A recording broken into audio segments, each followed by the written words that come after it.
spell for Garrett Gerloff. You think all the way back to Assen, the first 4 rounds of the season, Gerloff was absolutely superb, and you would have never in a million years believed that Axel Bassani was going to get on terms with him later on in the season and start to challenge for top independent. And that's something that Gerloff is actually going to genuinely have to defend over the course of this weekend, because he sits in 8th position in the championship, only 14 clear of the sun. Yeah, and certainly for Gerloff, up until Assen, really looked like he was consistently at the front, able to run at the same pace and really battle with everyone in those leading positions. Had some podiums at the start of the year. I'll give Leon Haslam a bit too much credit there. Front row for Haslam, not a podium. I just remember him dead in Park Road a couple of times, but certainly for Garrett Gerloff, hopefully this is the sign of what we're going to see from him again next year. We want to see him on the front of the field. He's an exciting rider. He's obviously had some good times through the course of this season, but you want to see him able to show exactly what he can do on a superbike. Yes, Haslam's had a P4 and a P5. That's close enough. And P4-5, I'm afraid, as far as next season is concerned. He's set to move on from WSBK. 3 minutes still on the clock for FP2. Razgat Lioglu, the fastest man out there, but Jonathan Ray has chipped away at that margin. Garrett Gerloff also very much on the pace. Leon Haslam with that stunning effort to go P4. Alex Lowe's currently rounds out the top 5.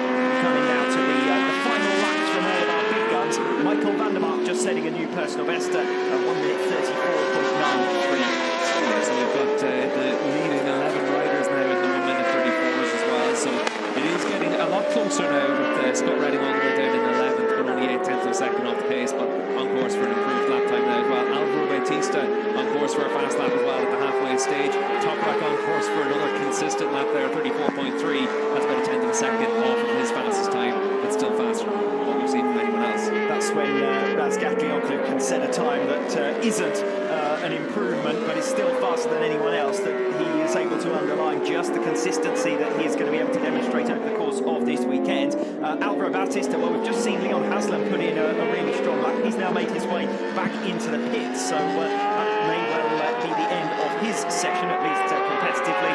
Alvaro Bautista here, see if he can match his teammate. He actually betters him, goes up into P4, and again, a reminder, we've got less than a second covering the top 12 in this session.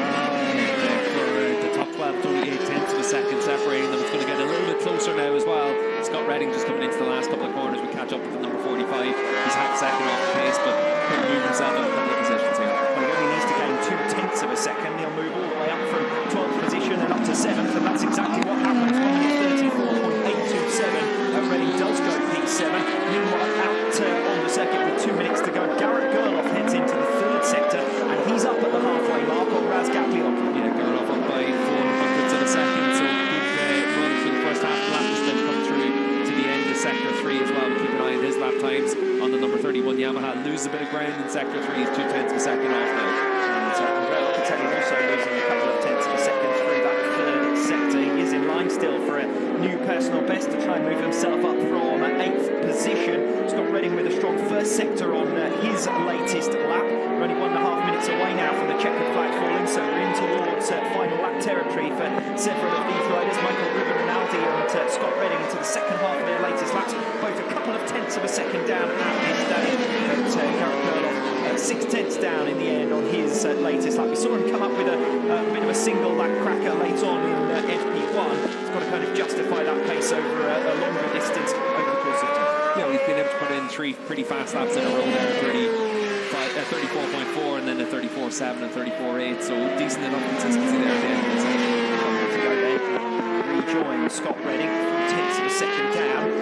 He should be able to get this lap completed and have time for one more in the remainder of free practice 2. Here's Redding, who is at the moment the only rider on the move as far as the front runners are concerned. Trav Davies has just made up a couple of positions, but only into P15, so work for him to do over the course of this weekend. Redding crosses the line to go P5, splits Bautista and Haslam in the pecking order. 1:34.579, Scott Redding's time, 3.5 of a second down on Razgat Lioglu, right on board. Yeah, Redding actually fastest of all in sector 3 as well now, so he's been able to find some progress over the course of the last couple of sessions as well. Alvaro Bautista won't improve on his final lap. He's lost over a second through sector 2 after being 7 thousandths of a second up through sector 1. Razgat Lioglu exiting the final turn.